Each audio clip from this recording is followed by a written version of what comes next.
Oh boy, that has got to be the worst fucking McLaren pit strategy I've ever seen. Yo, what is up, guys? It's your girl Bex, and welcome back to the race rundown, following on from arguably the most eventful Qatar Grand Prix we've had in Formula One history. And there's only been 4. So we're off to a scorcher. Let's just get right into it, shall we? Franco Colapinto starts in the pits. Hadjar is in 6th again. At this point, I'm like, oh God, I just want to throw up. I just want to throw up at this point. Norris then loses a place to Max in lap 1. For fuck's sake is what I have written down after that. Oscar first, Max second and Lando third. 1.5 gap to Max. For Lando, Piastri fastest lap on lap 3. Yuki gets another warning for track limits. We saw this in qualifying. To be honest, we saw it with a lot of drivers over the course of the weekend. The track limits were all over the place. Yuki gets another warning for track limits on lap 4.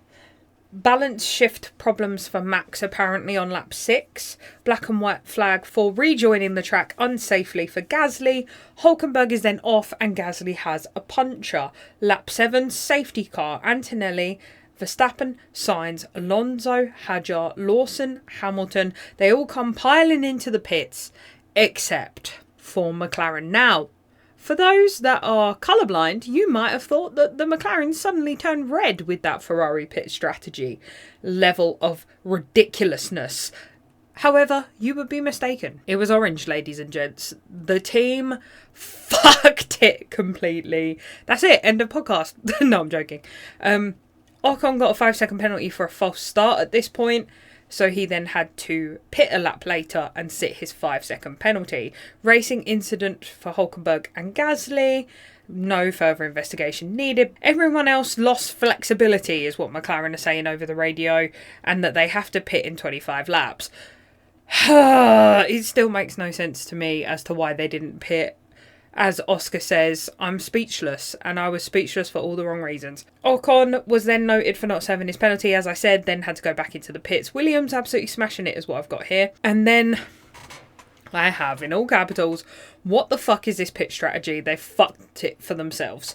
Which they did. They've openly come out and basically said that they messed up the pit strategy this weekend, and that they take full responsibility, which, I mean, you can't put it down to the drivers, can you, really?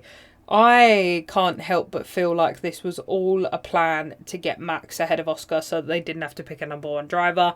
I don't want to be talking about conspiracy theories, but if they can't be asked to pick a number 1 driver, that's the perfect way to do it.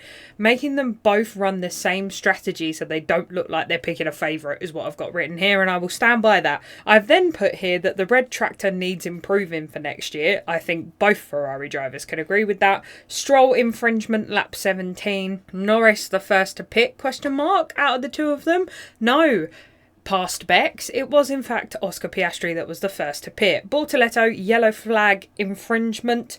Hadjar is then in 7th. Black and white flag for Albon for track limits. Piastri front left is struggling a little bit. He is then the first to pit with a 3-second pit stop, which for McLaren is slow. He then comes out ahead of Alonso. Then Lando goes into the pits, 2.2 second pit stop for him, no surprise there. Stroll then gets noted for speeding in the pit lane with a 5-second penalty for him. Oscar then rounds Kimi in lap 50, nice and easy. Lando then gets flagged for track limits in turn 10. Max pits on lap 32, so does everybody else, with an absolutely chaotic pit lane and a potential unsafe release for George. Behrman, unsafe release, and he ran over something. I think that the rear jack was still attached to the car and he was just hovering there. So he had a 10-second stop-go penalty and he basically served his penalty and went to the pits, and that was it. Oscar has a wobble on the same corner as Lando at this point. He then pits on lap 43. Lap 44, Lando then pits for hards with a 2.7 second pit stop. Lap 51, Lando is still behind Antonelli when he really should have got round him a lot faster. I don't know what was going on with the car. Sainz floor damage, but front wing was okay. 3 laps to go, Lando in 5th. And we finished the race with Max passing Oscar in the championship. Was the game to get him ahead of Oscar all along? I don't know. So at this point, Hadjar has a puncture. Carlos is in third, absolute chaos. Lando then eventually gets round Antonelli, but then he runs wide. So technically lots of people have said that Antonelli let Lando past, mostly Helmut Marko, because he's just a prick. He didn't let him past, he just ran wide. Sainz then gets third, with Max in first and Piastri in second. He has no words whatsoever, with the worst pit strategy I have arguably ever seen. And at this point, it's almost like Papaya is backing Red Bull to win the championship. Did they put Max ahead of Oscar to make sure they didn't have to pick between the two drivers? I personally think so. And I've also got here, I think that Williams is on the up and up, as Carlos Sainz has had 2 podiums this year, and Lewis Hamilton in the bright red tractor has had 0. I said at the beginning of the year, I will say it towards the end of the year, Lewis Hamilton moving to Ferrari was career suicide. Change my mind. Because I bet you can't. Okay, so on that note, in the words of Top Gear on that terrible bombshell, we're going to move on to off-track news. Now, it's been spicy over the last week and a bit. I have held off doing off-track news last episode because, as you know, there isn't really a lot going on towards the end of the season. However, this week we have been blessed. So, off-track news, bigger piece of off-track news to start with. Adrian Newey appointed team principal at Aston Martin for next year. Could Stroll be getting the boot now that his dad is out of the picture? I doubt it. However, there is hope, ladies and gentlemen. There is hope. Then, today, at time of recording, Red Bull lineup has been announced. Hajar moves up to the second Red Bull seat. Arvid Lindbad, probably absolutely butchered that name, so I can only apologise, steps up into the second seat of the RBs alongside Lawson, and you guessed it, ladies and gentleberries, that means that Yuki is out. He is staying in the Red Bull family, however, he is not with any team next year and is out of Formula One. So that brings us to the final race of the season, ladies and gents, but I hear you say, Bex, what does Lando have to do to win the championship? Well, my loving viewers, this is the problem we have here. All Lando has to do to win is to get a podium. Now, for somebody like Lewis, or Oscar, or Max, or even Carlos at this point, that's an easy thing to do, no? Especially when you have a really well-performing car. You would think that being on a podium would be an easy thing to do. However, this is Lando Norris we're talking about, ladies and gentlemen. This is bottle job Norris. This is turn 1 losing position to Max Verstappen level bottle job Norris. So, as you can probably tell, I'm a little bit stressed. My voice is stressed, my brain is stressed, everything about this is stressed.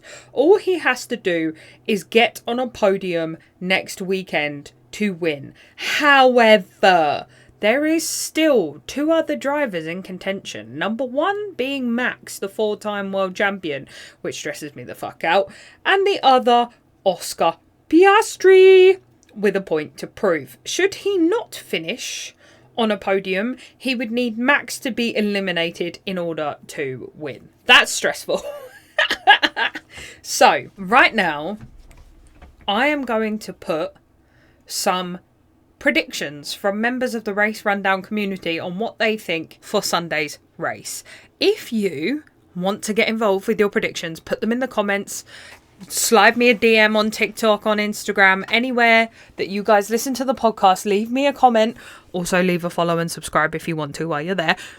I want to hear your thoughts, feelings, opinions ahead of Sunday's race. So let's hear from the members of the Race Rundown community, and we'll be right back. For next weekend, I predict that Max will win, unfortunately, but I think it will be down to a McLaren fuck up. Something go wrong, it starts going to get messed up. Max is just going to win by like a big margin, I reckon. I hope not, but yeah, I reckon it'll be down to McLaren's strategy that fucks it. I'm going to go with Lando winning the race and the championship, with Max splitting him and Oscar in second, Oscar in third. Yeah, I'm happy with that. Well, that was certainly some interesting insight there from other members of the community. If you want to get involved in a future episode, be sure to join the Facebook group, follow us all on socials, and listen to the podcast every week. You never know when you might be able to get involved. And until then, I've been your girl Bex. This has been the Race Rundown, and I will catch you all next week for the last race of the season. Oh my god. Peace.